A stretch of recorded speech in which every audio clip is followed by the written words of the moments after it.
For a long time, English was just gone from my heart. I eventually moved on and entered university.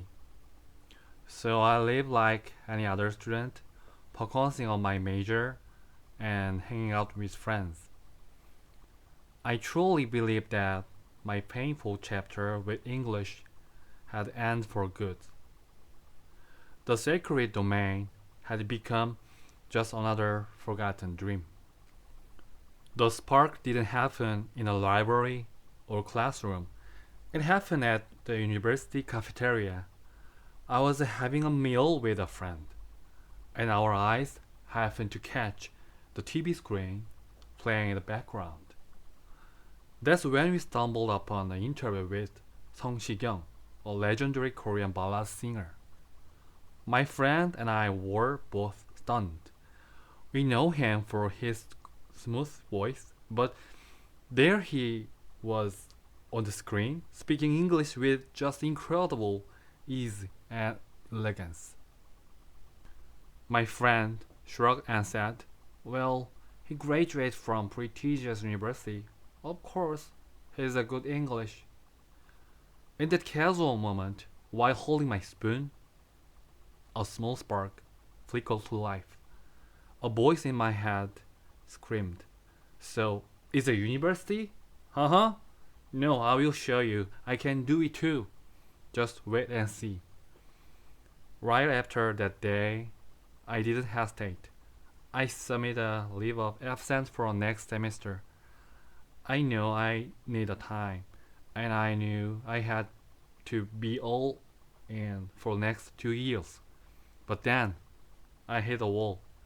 I didn't even know what being good at English actually meant. No one could give me a clear standard, so I set my own. I would get a 900 on the TOEIC. To me, that score was the only way to prove I had reached a certain level. But a goal without the money is just a dream. I need the funds for expensive academy and the endless exam fees. So I got a full-time job and worked for 8 straight months. After that, for over a year, I lived like a machine. I suspended my phone services for 9 months. No phone, no friends, no escape. I completely cut myself off from the world. My routine was pure madness. I struggled so much with English grammar that a simple 2 months basic course wasn't enough for me. So I took the exact same course 3 times in a row. For 6 months, I listened to the same lecture and looked at the same textbook. I can't tell you how stupid I felt. I kept asking myself, am I total blackhead? Why can't I get this? It was humiliating. But I was so desperate to conquer this mountain of grammar. I had to get over it, so I bit my lip and kept pushing forward. I had no other choice. I even bought the exact same vocabulary books 3 times because I wrote them out so much. I was so desperate to stay in my seat that I even thought about tying my legs to chair. I called myself a warrior. People called me crazy. We were both right, but I didn't care what they called me, as long as I could win this battle. I was obsessed. I mean, looking back, I was out of mind. I thought I could keep going like this forever. I thought I had to, but then everything changed. One single incident broke that obsession wide open. It was a Sunday morning, the day of 10th exam. In the quiet taxi, the driver asked me, "Heading out to study on Sunday? Wow, you're working hard, young man." "Oh yes, I have a TOEIC exam today." "An exam TOEIC? You know, my nephew said young folks usually finish that in just 3 or 4 trees. Is that exam really hard?" And that moment, the air inside the taxi turned ice cold. To him, it was just a curious question, but to me, it felt like a death sentence. His innocent laughter felt like a sharp dagger in my heart.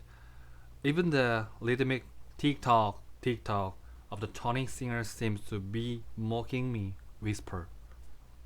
You are still here. You are still here. In the same place.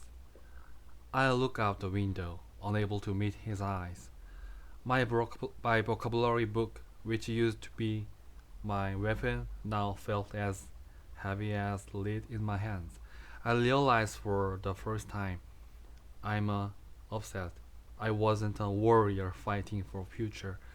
I was just a ghost chasing meaningless number on screen. I was running so hard, but I didn't know why or where I going.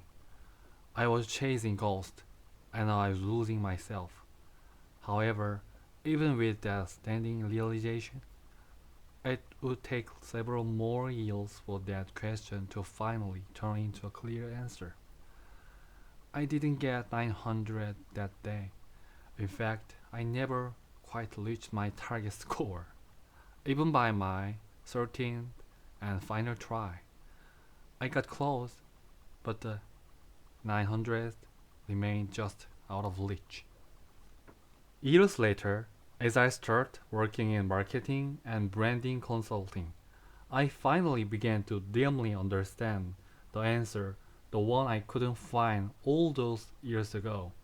I saw that the original ideas, the global trends, and the deepest insight all start in English. It wasn't about looking cool anymore. It was about survival. I realized that if I couldn't navigate this language, I couldn't truly excel in my work. I was tired of being a step behind. For the past year, I've been through so much trial and error. But looking back, I realized something important. The young boy who wanted to look cool, the student who cried in the bathroom, and the man upset with the TOEIC score. I need all of them. Those experiences were the nutrients that brought me here. Because I've felt those extremes, I can finally let go of the pressure and focus on essence. I stopped asking, how can I look good? And start asking, how can I express my true self? I found that the more I learn, the more I want to express my thought with precision. There is a specific kind of frustration when you have a complex idea in your head, but your language is too small to hold it. This isn't just a Korean versus English thing. It's about the depth of my soul. This is exactly what Ludwig Wittgenstein, often held as a genius philosopher of the 20th century, meant when he said, the limits of my language mean the limits of my word. If I don't have a word to describe the feeling, does that feeling even truly exist in my word? Let me give you an example. How do we describe the joy we feel at someone else's misfortune? We all know that feeling exists, right? But in Korean or English, we have to explain it in a long, awkward sentence. Wait. You've never felt that before? Okay, then let's just say I am the weirdest one here. Anyway, there isn't a single word for this in Korean or English, but in German, there is a Schadenfreude. Schadenfreude. The moment you run that word, a blurry feeling, something you thought was just your one strange quirk, become a clear reality. Language make our world vivid. Ultimately, I've realized that language is just a tool, a way to express the story deep inside my heart. And the more I learn English, the clearer that feeling becomes. You see, Korea is often called a high context society.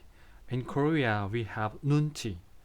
We leave things unsaid and let the context to the work.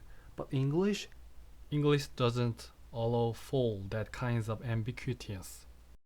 At least that's how I've felt. It forces you to be incredible precise. It demands to know the exact timing of action, the subtitle nuance of the verb, and the clear relationship between objects. It's like switching from the blurry painting to high definition photography. For someone like me, someone who loves to dwell on the detail and explore the why behind everything, English actually feels like a battlefield. It doesn't let my thoughts hide, it marks them vivid and sharp. So here I am, starting again. Honestly, my English still feel like is in the same spot. Last year, I struggled through Harry Potter, and I'm still learning. But this time is different, so I'm no longer choosing numbers. I have so much to say, and I want to share it with you. Do you have a lifelong challenge you just can't give up on? What is English in your life?